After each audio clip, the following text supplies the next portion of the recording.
발표를 시작하도록 하겠습니다. 제가 이번 주에 준비한 논문은 올해 ECCV에 투고된 Three Things Everyone Should Know About Vision Transformer라는 논문이고요. 메타 AI에서 이제 주도적으로 진행된 연구라고 할 수 있습니다. 먼저 저자에 대해서 먼저 잠깐 조사를 해봤는데, 이 사람이 이제 메타 AI에서 이제 투고한 논문, 그러니까 이제 페이스북 AI 리서치에서 이제 일하는 어떤 저자 이제 일저자로 돼 있고, 그리고 이제 이 사람과 함께 다른 저자들 상하는 다른 저자들이랑 함께 이제 이미지 트랜스포머나 이런 어떤 비전 트랜스포머에 관한 어떤 이미지 트랜스포머에 관한 논문을 이제 꾸준히 이제 연구해온 사람으로 이제 조사를 이제 알 수 있었고요. 그래서 이제 먼저 그 진행 목차에 대해서 설명을 하면은 이제 백그라운드로 이제 비전 트랜스포머부터 처음부터 이제 조금 알아보는 시간을 갖고, 그리고 이제 여기서 좀 프리트레인드 된 BIT 모델을 사용을 하는데, 그래서 이제 BIT에 대해서 좀 설명을 하도록 하겠습니다. 여기서 이제 메인 어떤 메소드 아이디어로 이제 3, 4, 5에 해당하는 어떤 세 가지 방법론을 제시를 하는데, 이거에 대해서 그렇게 이제 좀 복잡한 방법은 아니고 다 좀 나름대로 간단한 방법들이어서 이제 이런 방법론들과 실험에 대해서 이제 설명을 하도록 하겠습니다. 먼저 비전 트랜스포머에 대해서 또 이제 나왔는데, 비전 트랜스포머에 이제 좀 간단하게 이제 설명을 해보자면, 처음에 어떤 이미지가 인풋으로 들어갈 때 이미지를 패치화를 하는, 이미지를 이렇게 패치로 잘게 나눠주는 과정이 이제 첫 번째로 이제 일어나는데, 이렇게 처음 C by H by W로 들어간 인풋 이미지를 이제 패치의 크기를 미리 정해서 이제 N by N은 이제 패치의 개수가 되고 N by P by P by C로 이제 나눌 수 있게 됩니다. 그래서 이를 이제 N by P 제곱 C로 이제 2D 매트릭스로 표현을 할 수 있고요. 그리고 이를 또 리니어 프로젝션 과정을 통해서 어떤 웨이트 매트릭스를 학습 가능한 어떤 가중치 매트릭스를 좀 곱해줘서 이제 P제곱 C by D 크기를 이제 학습한 파라미터로 이제 해서 이제 N by P제곱 C를 이제 N by D로 이제 리니어 프로젝션을 하는 과정이 이제 두 번째 과정이 되겠습니다. 그리고 이제 클래시피케이션 토큰이랑 포지셔널 임베딩을 더해주는 과정인데요. 여기서는 이제 클래시피케이션 토큰으로 이제 이것도 1바이트짜리 어떤 학습 가능한 파라미터로 이제 앞에 추가를 해주고, 그리고 포지셔널 임베딩은 이제 n 플러스 1바이트 크기의 어떤 똑같은 크기의 포지셔널 임베딩 값을 이렇게 더해주는, 그대로 더해줌으로써 이제 포지셔널 임베딩 과정이 이제 이런 과정이 일어나게 됩니다. 그래서 이제 또 이 n 플러스 1바이트짜리 그 크기가 이제 트랜스포머 인코더로 이제 들어가게 되는데, 이때 트랜스포머 n 플러스 1바이트가 이제 각각 포리와 키 밸류로 이제 들어가게 돼서 멀티헤드 셀프 어텐션 과정을 통해서 이제 어텐션 값을 이제 어떤 가중치 값을 구해서 이제 그걸 적용해주는 그런 과정이라고 할 수 있고요. 여기서는 이제 트랜스포머의 이제 인코더로 이제 어떤 리프레젠테이션을 학습을 하고, 그 다음에 MLP 헤드를 통해서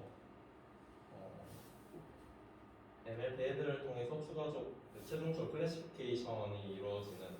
단계로 이제 구성되어집니다. 그래서 이제 이 단에서는 n 플러스 1 바이트에서 이제 따로 하나 추가한 클래시피케이션 토큰만을 이용해서 이제 MLP 과정이 이제 거치고, 그리고 크로스 엔트로피 옵티마이저를 거쳐서 최종적으로 클래시피케이션이 이루어지게 됩니다. 이건 사실 비전 트랜스포머에서 나온 실험은 아니고 본 논문에서 나온 실험인데 본 논문에서 그런 다양한 비전 트랜스포머 모델이 언급이 돼서 먼저 좀 살펴보고자 가져와 왔고요. 이제 비전 트랜스포머의 어떤 뎁스값, 위스값, 해즈값에 따라서 어떤 모델의 크기가 구성이 되는데 뒤에 16은 그 패치의 크기가 되고 어떤 이 위스값은 그 전에 프로젝션을 할 때 어떤 이 그러니까 레이턴트 어떤 크기가 되겠습니다. 그래서 어떤 이런 크기에 따라서 타이니부터 라지 모델이 이렇게 구성이 되고 이 헤즈는 멀티헤드 어텐션을 할 때 얼만큼 쪼개느냐 몇 개의 크기로 몇 개의 헤드로 쪼개느냐에 따라서 이렇게 구성이 된다고 보면 됩니다. 그리고 이제 BIT에 대해서 먼저 설명을 하도록 하겠는데 이것은 이제 기존 트랜스포머의 인코더를 쓰되 이거는 비지도학스 언슈퍼바이즈드 러닝으로 어떤 라벨 값이 주어지지 않더라도 마스킹을 해서 마스킹하고 토크나이저를 그라운드 트루스를 사용해서 이 마스킹된 부분이 뭔지 예측을 함으로써 이 BIT 트랜스포머의 인코더를 학습을 해서 이걸 이제 프리트레인드를 한 다음에 비전 트랜스포머에 나중에 사용하는 그런 모델이라고 볼 수 있는데요. 그래서 비주얼 토큰 과정과 이제 이미지 트랜스포머 과정으로 크게 두 가지로 나뉘어져 있습니다. 그래서 이제 BIT의 인코더는 이제 트랜스포머 인코더를 이제 사용하고 있고, 그리고 이제 비주얼 토큰 과정으로는 이제 사실 이걸 이 마스크된 부분을 뭔지 예측하는 게 어떤 테스트인데 여기서 디스크리트한 어떤 학습을 하기 위해서 값이 필요한데 그 값을 이제 이미지는 그냥 바로 이미지를 사용을 하면은 값을 쓸 수가 없어서 어떤 디스크리트한 어떤 값으로 바꿔주는 역할을 바꿔줘야 되는데 그런 역할을 이제 비주얼 토큰 과정에서 이제 이루어지게 되고요. 그래서 이런 마스크된 부분에 어떤 그라운드 트루스는 이 부분이 되겠죠. 그래서 여기서 이걸 어떤 이 이미지를 어떤 값을 수치화할 수 있게끔 하는 게 필요합니다. 그래서 이런 각각의 숫자들은 어떤 그라운드 트루스라고 보시면 되고 거기에 맞게 좀 학습을 하는 과정이 되고 그래서 이제 이그 토크나이저는 그래서 좀 디스크레이트한 VA 모델, 오토 인코더 모델로 구성이 되어지는데, 그래서 토크나이저를 통해서 그 패치의 그 규격에 맞게끔 4x4만큼 어떤 그 수치화된 값을 뽑아내고 그거를 그라운드 그 학습을 한 다음에 다시 리컨스트럭트 하는 게 저희 테스크의 목표라고 할 수 있습니다. 그래서 먼저 이 토크나이저를 통해 토큰을 하고 그 일정 확률로 이제 이미지 패치를 임의로 마스킹을 합니다. 어떤 값을 마스킹을 하고 그래서 이 40%의 그 패치들을 이렇게 마스킹을 하게 되고요. 그리고 이제 소프트맥스 클래스파이어를 통해서 이제 이거는 각각의 패치마다 히든 레이어를 통과를 해서 값을 프레딕트를 하고 그래서 이렇게 로그 라이클리후드를 최대화하는 방향으로 프리트레인 되는 그런 과정이라고 보시면 되겠습니다. 네. 그래서 이제 본 논문에서 이제 본격적으로 소개하는 좀 아이디어에 대해서 설명을 하자면 처음에는 비전 트랜스포머를 좀 병렬화를 하자라는 게 되어 있고요. 비전 트랜스포머는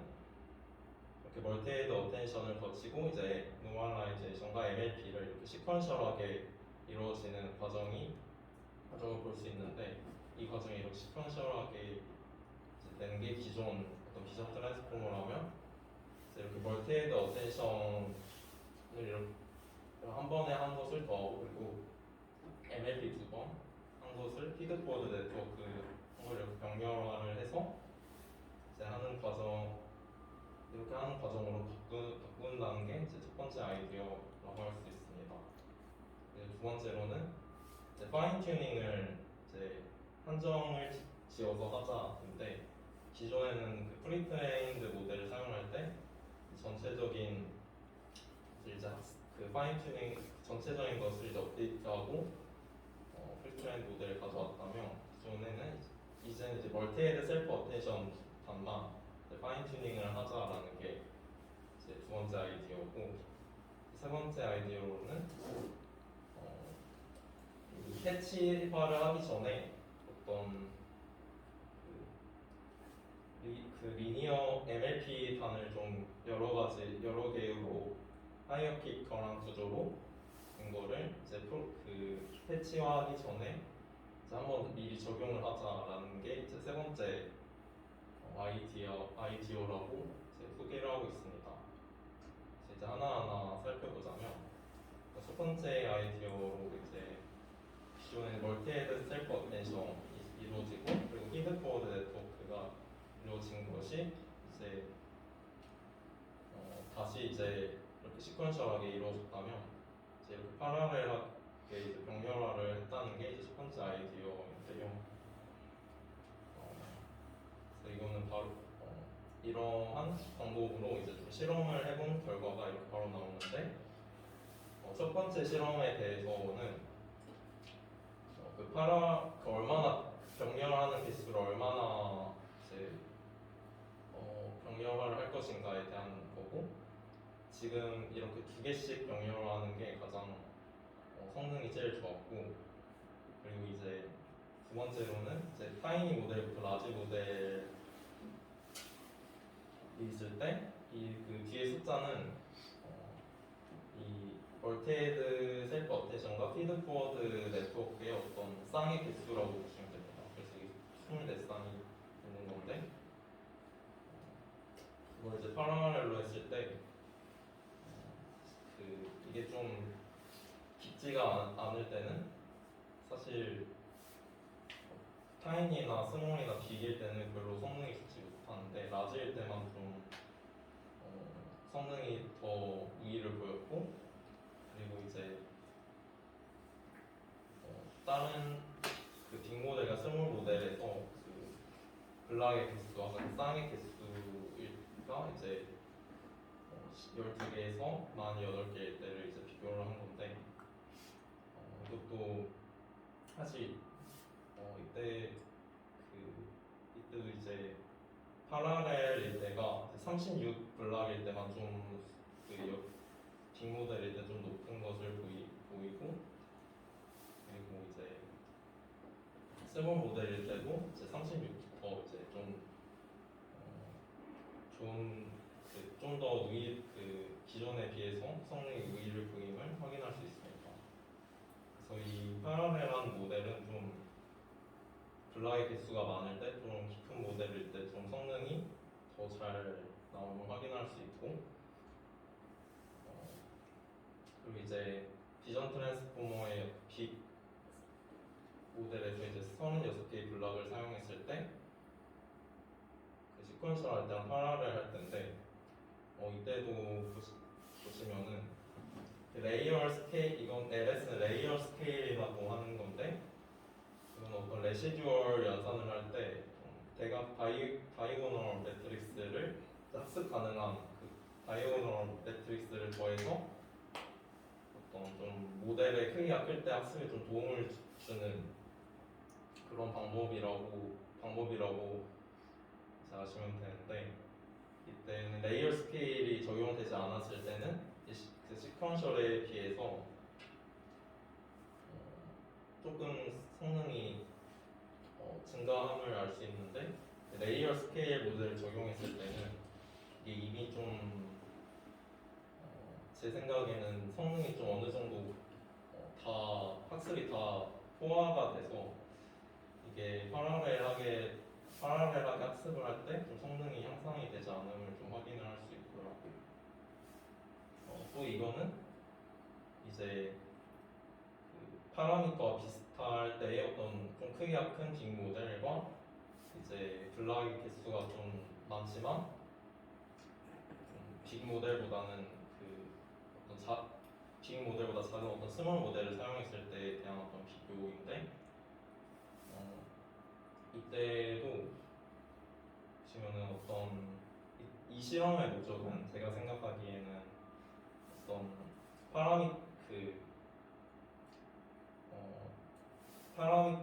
좀 성능을 높이기 위해서 좀 큰 모델을 사용할 바에는 어떤 파라멜한 모델을 써서 성능을 오히려 더 높일 수 있다라는 어떤 그런 관점으로 제 생각이 되었습니다. 그래서 이렇게 보시면은 라지 모델이 파라미터도 더 큼에도 불구하고 이렇게 파라렐한 모델을 썼을 때 좀 성능이 높고 그런 모습을 볼 수 있고, 그리고 이제 파인 튜닝을 이제 좀 멀티헤드 셀프 어텐션에만 적용을 하자는 게 두 번째 아이디어인데, 이렇게 하면은 이제 GPU에서 10%덜 메모리를 사용을 하게 되고, 또 그레디언트 계산하는 게 좀 적어지다 보니까 훈련 시간도 10% 빨라지고 그 학습을 하는 어떤 가중치 값도 기존에 비해 3분의 1로 줄어드는 그런 장점을 보인다고 합니다. 사실 이렇게 줄여버리면은 성능이 그래서 더 잘 안 나오게 된다고 생각할 수 있는데, 실제로 기존 트랜스포머 모델이 좀 작은 파라미터가 적은 좀 작은 모델을 쓸 때는 기존의 풀 모두 업데이트하는 것보다 파인튜닝 어텐션에만 적용을 했을 때 성능이 미세하게나마 좀 높은데, 이거를 큰 모델을 사용하게 되면은 이제 그 웨이트 값들도 멀티헤드 셀프 어텐션에 적용하는 그 어떤 웨이트 값들도 실제로 더 그 모델이 커짐에 따라 커짐으로써 어떤 충분히 학습이 될 수 있다라고 이제 소개를, 그런 관점에서 좀 그 모델이 크기가 커질수록 어텐션과 파인튜닝에도 성능이 비슷하게 나온다라는 것을 이제 확인을 할 수 있습니다. 그래서 속도적인 측면에서 장점을 가지고 오면서 이제 성능도 이제 기존 프리트레인드 할 때랑 이제 똑같이 이제 성능이 잘 나올 수 있게 잘 나올 수 있는 그런 결과를 이제 보여주고 있습니다.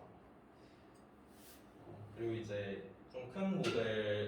데이터셋을 썼을 때랑 작은 데이터셋을 썼을 때에 대한 비교인데, 오히려 작은 데이터셋을 썼을 때 어텐션 부분만 파인튜닝을 하면 성능이 더 잘 나오는 그런 모습을 보이게 되는데, 여기에 대해서는 어떤 작은 데이터셋일 때 오히려 그 학습할 수 있는 파라미터가 작으면은 좀 정교화되는 효과가 있기 때문에 성능이 오히려 더 잘 나오고, 그리고 좀 큰 데이터셋, 비교적 좀 큰 데이터셋에는 모델의 크기가 커질수록 이제 작은 모델에 비해서 그래도 파인튜닝을 전부 했을 때에 비해서는 좀 성능이 낮지만은 이제 어느 정도 비슷하게 성능을 끌어올리는 모습을 볼 수 있습니다. 그리고 이제 마지막으로 이제 패칭하기 전에 리니어 MLP를 적용을 해서 이제 한다는 게 이제 세 번째 아이디어인데, 이제 컨볼루셔널 스템이라는 어떤 아이디어를 먼저 보자면은, 이 개념은 이제 이거는 이제 레스넷 모델에 대한 구조인데, 여기서 레스넷 모델을 좀 예시를 들어보자면, 이제 이런 컨볼루션 블락이 이루어지기 전에 먼저 7x7로 그리고 3x3으로 이렇게 컨볼루션 하는 부분이 있는데, 이러한 부분을 이제 좀 컨볼루셔널 스템이라고 부르고, 이러한 부분이 이제 이제 본격적으로 이런 블락이 들어가기 전에 어떤 글로벌한 오브젝트를 이제 뽑아낼 수 있는 글로벌한 오브젝트를 이제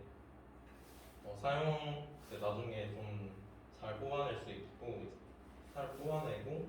이제 그런 엣지 같은 거를 잘 뽑아낼 수 있게끔 좀 도와주는 그런 역할을 이제 하게 되는데 이런 부분에서 좀 차근을 해서 이것도 이제 하이어커란 MLP 스템을 이제 패칭을 하기 전에 먼저 이루어지는 먼저 이 과정을 거치게 됩니다. 그래서 이 패치 파일을 통해서 이 패치를 2x2로 좀 합치고 그걸 리니어 그 MLP 단과 이제 레이어 노멀라이제이션과 이제 갤루를 이제 거치는 그런 과정이 이제 일어나고요. 이제 이거를 썼을 때 이 과정 이제 HMLP를 썼을 때 좀 그 다른 스템 파일을 썼을 때보다 좀 성능이 잘 나옴을 확인을 할 수 있습니다. 그래서 이런 하이어키컬한 MLP 말고 그냥 단순한 리니어한 방법을 썼을 때나 이 방법을 이제 전에 소개한 어떤 레스넷과 컨볼루션한 방법을 쓰거나 로컬 트랜스포머를 쓸 때보다 성능이 잘 나왔고 그리고 이제 이거를 BIT도 이제 프리트레인드 했을 때는 오히려 특히 성능이 더 적용을 했을 때 특히 성능이 더 좋았음을 이제 소개를 하고 있습니다. 그래서 이 HMLP와 이제 BIT 프리트레인드 방법을 쓰면은 썼을 때 가장 성능이 더 좋았음을 좀 소개를 하고 있습니다. 그래서 이제 마지막으로 이제 결론을 짓는면 이제 비전 트랜스포머를 어떤 병렬화하는 방법, 그리고 셀프 어텐션 레이어만 이제 파인튜닝하는 방법, 그리고 이제 그 프리 프로세싱 시스템을 통해서 어떤 HMLP 시스템을 통해서 성능을 끌어올리는 방법, 이 세 가지 방법이라고 이제 간단히 요약할 수 있습니다. 네, 여기까지 발표를 마무리하겠습니다.